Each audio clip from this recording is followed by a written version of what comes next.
اسرائیل کی سرحدیں عراق کے دریائے فرات سے مصر کے دریائے نیل تک پھیلی ہوئی ہوں گی، اور پھر وہ یہودیوں کو اپنی بنائی ہوئی خود ساختہ شریعت پر عمل درآمد کروائے گا۔ جناب عالی، یہودیوں کی مذہبی کتاب میں درج ہے کہ دنیا کی بادشاہت کو حضرت داؤد علیہ السلام کی نسل یعنی یہودیوں کے لیے مختص کر دیا گیا ہے۔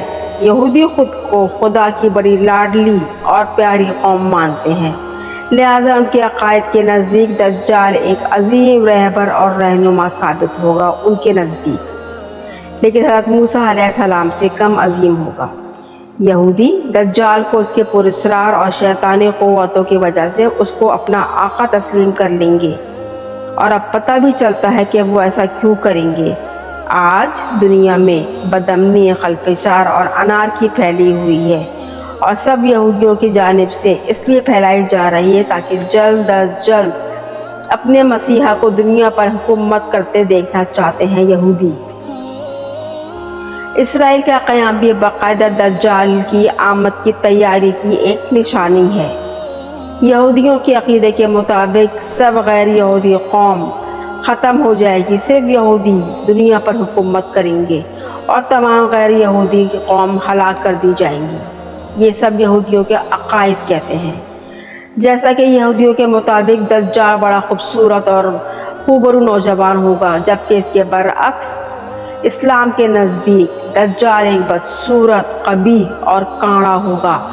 اس کی بائیں آنکھ خراب ہوگی، وہ دائیں آنکھ سے دیکھا کرے گا۔ اس کے بال گھنگریالے ہوں گے، ایسے کہ جیسے سانپ لٹک رہے ہوں گے۔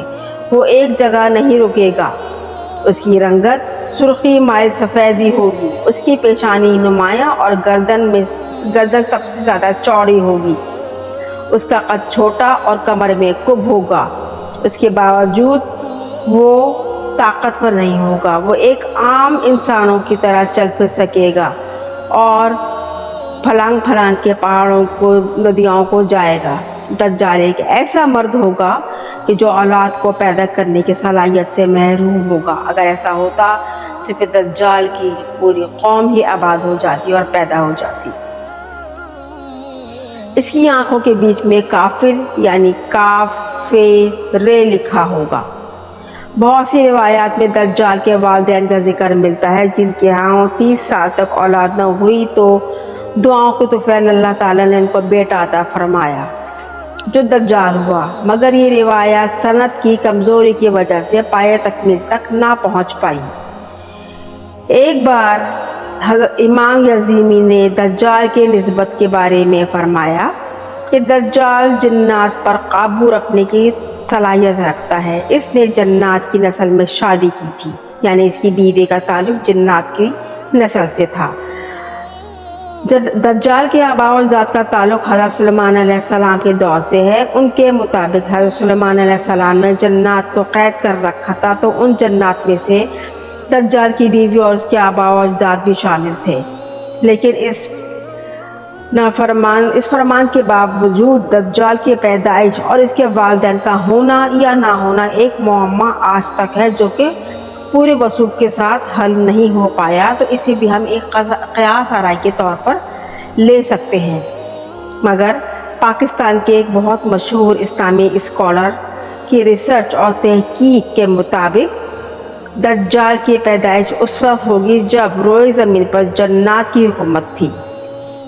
ان کا کہنا ہے کہ دجال انسان اور جنات اور جانور کا ملاپ ہے، مطلب 3 کا مکسچر ہے۔ جب اللہ تعالیٰ نے انسانوں کو دنیا میں بھیجا تو فرشتوں نے بحکم اللہ انسانوں اور فرشتوں کے درمیان اور جنات کے درمیان ایک پردہ حائل کر دیا اور انسان اور جنات کی دنیا بالکل الگ کر دی۔ فرشتوں نے جنگ کے بعد جنات کو دنیا کے مختلف جزائر میں قید کر دیا گیا، اور ان میں سے کچھ جنات ایسے بھی تھے جنہوں نے فرشتوں سے بدلہ لینے کی ٹھان لی، اور یہ وہ وقت تھا کہ جب ایک جن نے ایک انسان سے جنسی ملاپ کرنا چاہا، لیکن وہ ان دونوں مخلوق کے درمیان حائل رکاوٹ کی وجہ سے ایسا نہ کر پایا۔ اسی دوران جساسہ نامی ایک اور مخلوق جو کسی جانور کی نسل سے تھی، اس نے ان دونوں کے درمیان اولاد کے حصول کے لیے خود کو پیش کر دیا، اور یوں انسان اور جنات کا تخم جساسہ کے پیٹ میں پلنے لگا۔ اس طرح ایک تیسری مخلوق پیدا ہوئی جسے دجال کہا جاتا ہے۔ پھر بحکم اللہ دجال کو فرشتوں نے زنجیروں سے باندھ دیا تاکہ وہ انسان دجال کے شر سے محفوظ رہ سکیں۔ یہ وہ عجیب مخلوق ہے جس کو جساسہ کے ذریعے معلومات ملتی رہتی ہیں، کیونکہ جساسہ ایک ایسی مخلوق ہے جو سمندر اور خشکی دونوں جگہ پر پائی جاتی ہے اور بآسانی دونوں جگہوں پر آ اور جا سکتی ہے۔ بہرحال ان تحقیقات کی بھی مدلل حیثیت نہیں رکھتی ہے، لیکن واللہ عالم بالصواب۔ مگر جیسا کہ مختلف معلومات میں ہمیں اس واقعے کی بہت سی باتیں ملتی ہیں، اس طرح حضرت تیمم داری دجال سے ملاقات کا پورا واقعہ پیش کرتے ہیں۔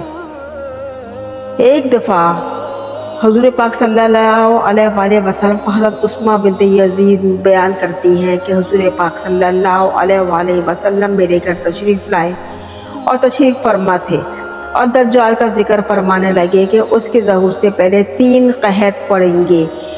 ایک بار آسمان کی 1/3 بارش رک جائے گی، دوسری دفعہ کے قحط میں 2 سال تک آسمان کے دوسرے حصے کی بارش رک جائے گی، اور تیسری دفعہ جب قحط پڑے گا تو آسمان کے تیسرے حصے کی بارش رک جائے گی اور زرعی پیداوار رک جائے گی، اور زرعی پیداوار رک جانے کے سبب، بارش رک جانے کے سبب زمین میں خشک سالی کا شکار ہو جائے گی، اور تمام جانور خواہ وہ گھر والے ہوں یا باہر والے، دانت والے ہوں یا زمین کے کھانے والے، سب ہلاک ہو جائیں گے۔ بے شک ایک دن دجال اور دجالی نظام کا بالکل خاتمہ ہو جانا ہے۔ دجال کے خاتمے کے بعد اس حال میں ہوں گے کہ اچانک ان کے پاس انسانوں کی اللہ تعالیٰ کی وحی آئے گی کہ حضرت عیسیٰ علیہ السلام کے پاس وحی آئے گی، کیونکہ حضرت عیسیٰ علیہ السلام کو جب ظہور ہوگا تو وہ انسانوں کو بچانے آئیں گے، اور اللہ تعالیٰ حضرت عیسیٰ علیہ السلام کو وحی نازل کریں گے کہ اپنے بندوں کو کوہ طور پر لے جاؤ اور وہاں جا کر ان کو بحفاظت جمع کر لو، اور پھر اللہ تعالیٰ یاجوج ماجوج کو ظاہر کریں گے جو ہر بلند زمین اور پہاڑ کو پھلانگتے ہوئے نکلیں گے اور دوڑیں گے، اور ان کی تعداد اتنی زیادہ ہوگی کہ ان کی سب سے پہلی جماعت بحر طبریہ سے گزرے گی تو اس کا سارا پانی پی کے غرق کر جائے گی۔ اس کے بعد جب ان کی دوسری جماعت گزرے گی تو بحر طبریہ کو دیکھ کر کہے گی کہ اس میں کبھی پانی تھا۔ اس کے بعد یاجوج ماجوج آگے بڑھیں گے اور جبل خبر تک پہنچ جائیں گے، جو بیت المقدس کا ایک پہاڑ ہے، اور وہ ظلم، غارت گری، اذیت و ایذا رسانی کی حدوں کو پار کر جائیں گے اور لوگوں کو پکڑ پکڑ کر قید کرنے میں مشغول ہو جائیں گے، اور کہیں گے کہ ہم نے زمین والوں کو ختم کر دیا، چلو اب آسمان والوں کا خاتمہ کریں۔ چنانچہ وہ آسمان کی طرف اپنے تیر پھینکیں گے۔ محترم ساتھیوں، دجال اس وقت کہاں ہے، اللہ کے علاوہ ہی کسی کو نہیں معلوم۔ آج کی ویڈیو بس یہاں تک، باقی معلومات میں انشاءاللہ آپ کو کسی اور ویڈیو میں شیئر کروں گی۔ شکریہ۔